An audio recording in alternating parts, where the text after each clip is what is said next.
Lighten up, don't get mad. I was so dumbfounded, I couldn't say a word. I rushed to my mother and cried out to her. My mother then hugged my shoulder and quietly said, "Let's head home." At my mother's words, I weakly replied, "Yeah. My name is Mary Johnson. I work as an office employee. And I have a boyfriend whom I'm gonna marry soon. His name is Jake Williams. Jake has a kind nature, handsome looks, a stable job with a good income. Truly, he's a catch in every way. However, why someone as perfect as Jake would date someone as ordinary as me remains a mystery. So, once out of curiosity, I asked him why he's with me. "Hey, why are you with me?" "Why?" "Well, 'cause I wanted to be with you," Jake replied with a smile. His answer was pretty much textbook, which was somehow both reassuring and yet a bit unsettling. But all in all, after asking, I felt more at peace than before. But for some reason, I had a nagging feeling inside. I chose to ignore that emotion. I loved Jake that much. And the reason I loved Jake so much is because I despise my biological father. My father is the complete opposite of Jake, very cold-hearted. He never showed up for school events, and we've never spent Christmas together. He'd always prioritize his work over me, despite being his daughter. It's because he managed several companies. Thanks to my father working like a devil, my mother could be a stay-at-home mother and we never had financial difficulties. However, I hardly remember receiving much affection from him growing up. That's why I came to see my father, who prioritized his job over his daughter, as a demon who had sold off any trace of kindness somewhere. No matter how busy he might be, as long as we're a family, I believe that it's one of his duties to spend time with us. Maybe that's why I grew to be uncomfortable around him. I'm sure my father and I have completely opposing values. But Jake, whom I deeply love, surely wouldn't do to a family what my father did. I was confident in his character and I truly believed in him. That's why I confidently went ahead with the engagement party, but in the end, my father couldn't make it. The reason he couldn't come was, once again, because he was too busy with work. At this point, I could predict his excuses for not showing up without even asking. Just recalling that time makes me feel so bad, I can't help but sigh deeply. Hearing my loud sigh, Jake looked at me with concern. "What's wrong? You seem down." "See?" Unlike my father, Jake immediately notices and cares about how I'm feeling. I knew I was right about him. I was just wondering why my dad can't be more like you, always attentive to me. "Well, we'd have to ask your father about that." "I'm sorry, discussing this right now." "It's okay." On a happier note, we finally got married. Yes, I'm so happy. That's right, today Jake and I officially tied the knot. I feel silly to think of my father on such a happy day. All right. How about some barbecue to celebrate our marriage? Sounds good. And so, Jake and I headed into a barbecue joint. "Oh, what would you like to drink?" "Well, I'll go with a soft drink." "All right. I'll have a soft drink too." That was a lie. In reality, I wanted an alcoholic beverage, not a soft drink. But reading between the lines, I chose to go with what Jake was having. Jake never drinks alcohol when he's with me. It's the one thing about him that I just can't get along with. Why can't I accept this about Jake? Well, there's a certain loneliness when you're the only one drinking alcohol in a group. It's a sentiment most drinkers might understand. Besides, I felt embarrassed being tipsy in front of someone who's completely sober. So, when I'm on a date with Jake, I had to resist the urge to drink, and I hated that. Once, I asked Jake about it. "Hey, Jake, do you not drink?" After a brief pause, he replied, "Yeah, I'm just not really into alcohol." I see. I thought I detected his expression was grim at that moment. Or was that just my imagination? However, to avoid being labeled as annoying or to risk Jake distancing himself from me, I never broached the topic of alcohol again. Sometimes, I wished Jake and I could enjoy drinks together. Deep down, I felt a bit of resentment. But then I'd remind myself, isn't it enough just to have Jake by my side, and pretend those feelings didn't exist? This is delicious. Seeing Jake enjoy his meal with a smile, I chastised myself for dwelling on such trivial matters. Looking back, it was clear to me that I was forcing myself to compromise, fearing the loss of Jake. Now when I think about it, that part of me that gets too immersed in a relationship might not be so healthy. But knowing me, I probably won't change. Moreover, I don't even remember the taste of the barbecue we had that day. It's been so long since then. By that time, Jake and I had already started living together. I had imagined a sweet honeymoon phase awaiting me, but Jake was no prince. Surprisingly, ever since we began living together, Jake started behaving selfishly contrary to his previous kind attitude. To be specific, before we moved in together, he would almost always take me to places I wanted to go on our dates.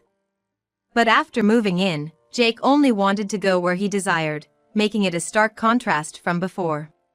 Maybe after our families met and we got officially registered, Jake felt he had secured me. That's probably why his selfish behaviors increased. But I thought, maybe Jake had been compromising for my sake all this while. So, I pretended to enjoy our dates despite feeling the opposite. Perhaps because I kept overlooking such things, Jake began leaving his clothes on the floor at home, not bothering to put them in the laundry. When I reflect on those times, I realize I couldn't confront Jake because I loved him so much. From my past experiences, I believed if I angered a man, he would drift away, so I never expressed my displeasure. Also, we were planning our wedding soon, and I didn't want any fights. But sometimes, I regret not confronting Jake before our wedding, thinking I could have understood his true nature. Thinking about it now doesn't change the past. In the end, I turned a blind eye to Jake's selfishness as our wedding day approached. On the day of our wedding, friends from both sides gathered at the venue, celebrating our marriage joyously. Of course, Jake's parents were present, and so was my mother. But as expected, my father didn't show. Instead of sighing about the usual reality, I decided to devote the role of a cheerful bride. Voices of friends showering me with congratulations like Mary. Congrats, and you look beautiful. Today is a day where Jake and I are the stars, so let's make the most of it. With that thought, I took a big gulp from my glass of white wine. The guys cheered, saying, "Look at the bride go." Cheers. They seemed to be getting tipsy too. I can handle my liquor pretty well, but I wondered if they could. As I was concerned about the others, a man approached Jake. He seemed to be a friend from Jake's hometown, a few years older than him, and he had an intimidating look. "Jake. Come on, have a drink. You're being out drunk by the bride." The friend pressed Jake assertively. But... Jake was taken aback by the friend's unreasonable demand, but he glared at Jake menacingly. "Hey. What's the matter?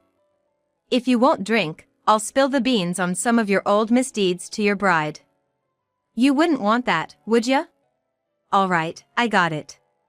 I was shocked by the friend's inexplicable threat, but it seemed Jake had done something in the past and didn't want it exposed, so he drank. Yes. That's the spirit. But what happened next was a nightmare. Suddenly, Jake started laughing, stood up, and shockingly, smashed the wedding cake right into my face. My vision was immediately obstructed. "Hey! Jake!" I was panicking, but nearby I could hear his friends laughing, saying, "Man, that's hilarious. It's unbelievable to think they found joy in throwing cake in someone's face." I wondered if this sense of humor was typical of roughnecks. Could it be that Jake was friends with such a senior? Maybe Jake used to be a troublemaker too? "Jake, what are you thinking? This is too much." But, perhaps because he was drunk, Jake responded with, "We're all having fun, don't get mad." I was just speechless. I rushed over to my mother, tears streaming down my face. My mother held me and softly said, "Let's go home." I nodded weakly. Yeah. I was utterly drained, and so was my mother. At that moment, Jake's parents approached us, their faces turning pale. We're so sorry, our Jake has. We are truly sorry. We never knew he had such a bad side when he drinks. It seemed Jake's parents were also at a loss about the situation. It's all right, it's Jake's fault and not yours, anyway. My mother said with a kind voice, but her furrowed brow told another story.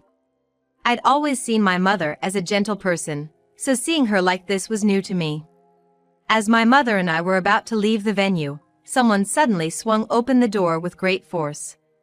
Unbelievably, that man was my father.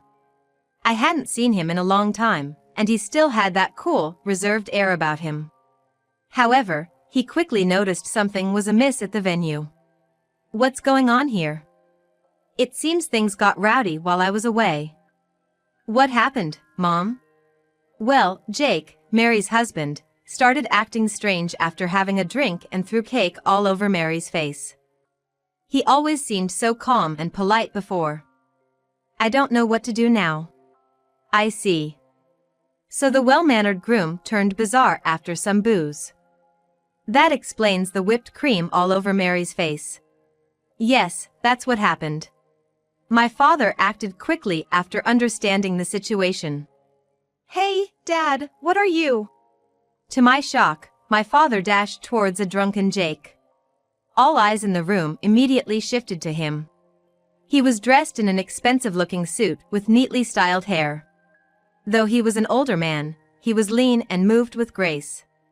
Who's that guy? Isn't he just a regular guest? Yeah, but I feel like I've seen him somewhere before. Many in the venue mistakenly thought he was Jake's father. As my father approached Jake, he demanded, "What's the meaning of this?" Then, while still drunk, Jake said something like this to my father. "Who the hell are you? Introduce yourself before questioning others, old man." The room buzzed with chatter again. Wait, isn't that guy Jake's dad? Seriously, then who is he? I don't know, but he sure seems stern. Really, after drinking, Jake picks a fight with such a guy? Is he okay?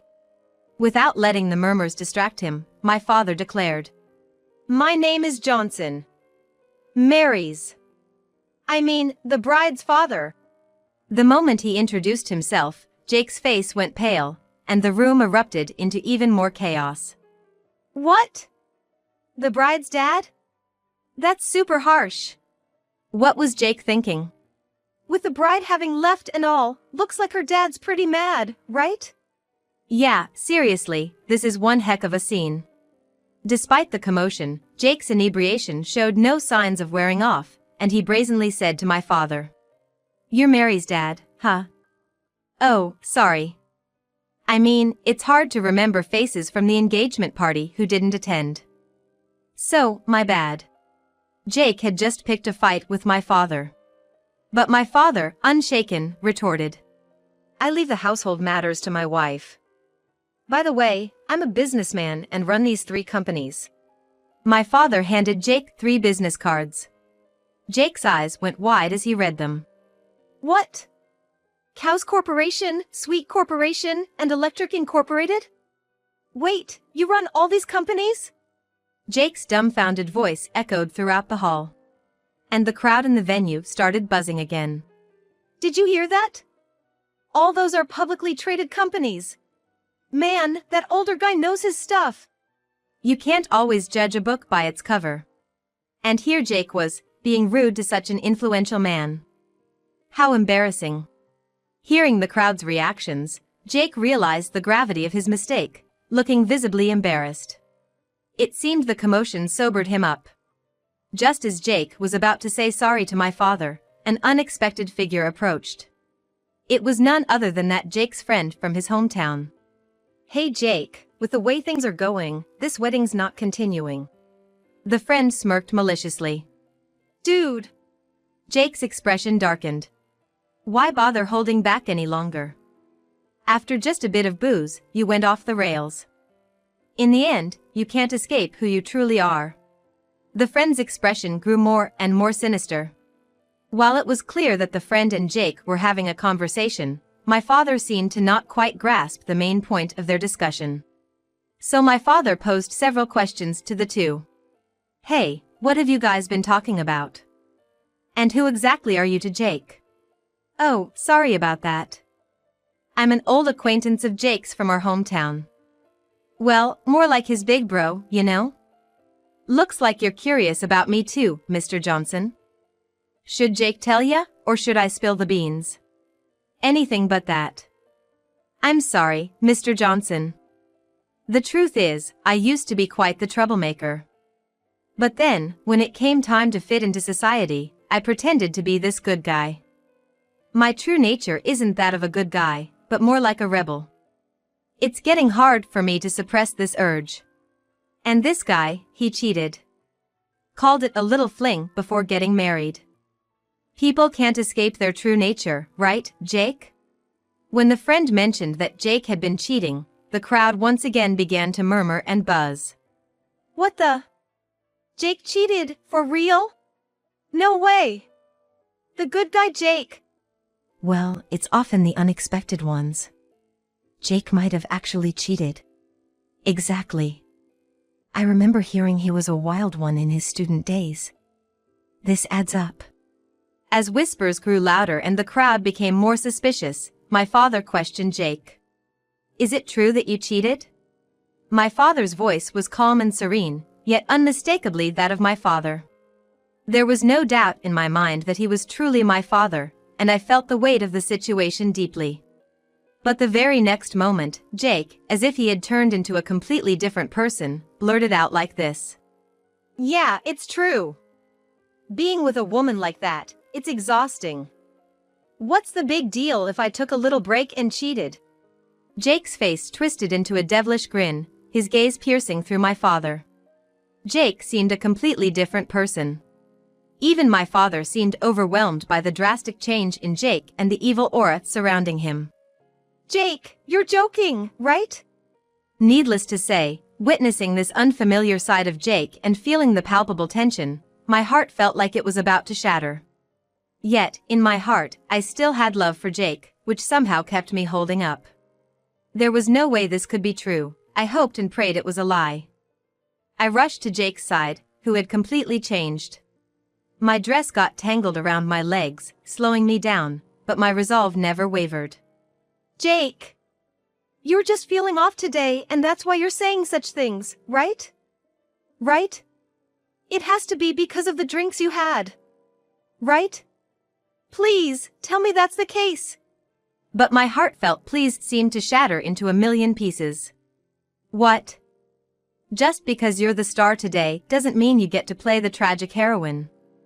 It was clear to me that you never really saw the real me. That's why I couldn't show my true self. But I did love you, that's undeniable. But sometimes, to keep happiness, one needs a break. If you want to walk this life with me, you can't freak out over a little fling here and there. But, I bet you'd say that's asking too much. Jake's words, filled with his selfish and egocentric sentiments, pierced through my heart, and the signs of my emotional instability started to show.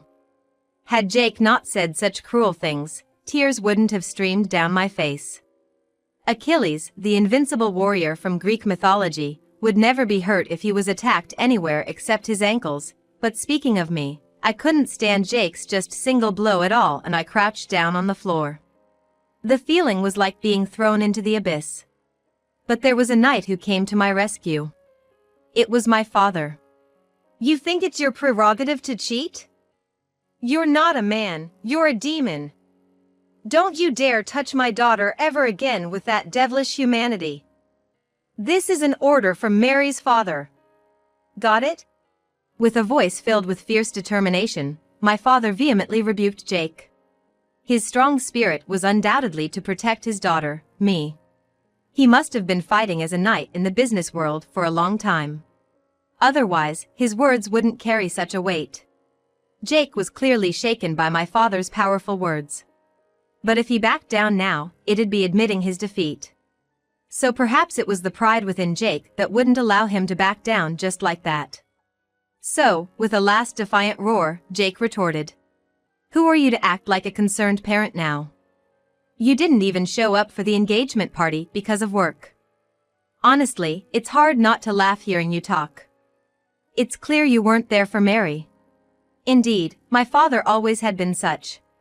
In my family's dynamics, objectively and physically, when my father wasn't around, my mother was always there, constantly watching over me. However, I felt that, despite being engrossed in my father's work, my father always kept me in a special corner of his mind. If that wasn't the case, my father wouldn't have gone to such lengths to raise and support me. Looking at my father's strong posture, I could feel the immense love he held for me. To me, my father was no longer the bad guy, he was an invaluable presence, an unwavering ally. I was content enough. Because finally, I could feel my father's love like this. Yet, my father continued to act like a knight, defending me. How can you say such a thing to someone? You should stop hiding your true, ugly self behind that mask. If you had a new family, it would be easy to see how that would end. When my father spoke out like that, I hugged him from behind. My father was taken aback by my sudden gesture, frozen in surprise. Not caring about it, I whispered. It's okay, Dad. We shouldn't waste our time on someone like him. Go back to work. I'm sorry for causing you trouble. Mary. It felt like a touching moment between a father and daughter was about to unfold, but it was shattered by Jake's loud voice. What do you mean by someone like him? Clearly, Jake didn't understand. So, I spelled it out for him. Let me clarify for you since you seem clueless. I don't like guys who think it's okay to throw cake in people's faces. Don't push your messed up values onto me. I want a divorce from you. My assertiveness seemed to rival even my father's, leaving Jake speechless. Apparently, the thought of divorcing me was quite a shock even for him. Mary, are you sure about this? My father asked, his voice unusually gentle. I'm fine, really. More importantly, Dad, you can go back to work. Sorry for making you deal with the mess. You're wise and strong, the best knight. You shouldn't be involved in such trivial matters. My workaholic father wasn't disinterested in me, he was working hard for my sake. Just realizing that made me so happy. You fool! You think I could ever abandon you? Do you know how much loneliness I've made you bear all these years? Saying that my father pulled me into a tight embrace. It goes without saying that I shed tears.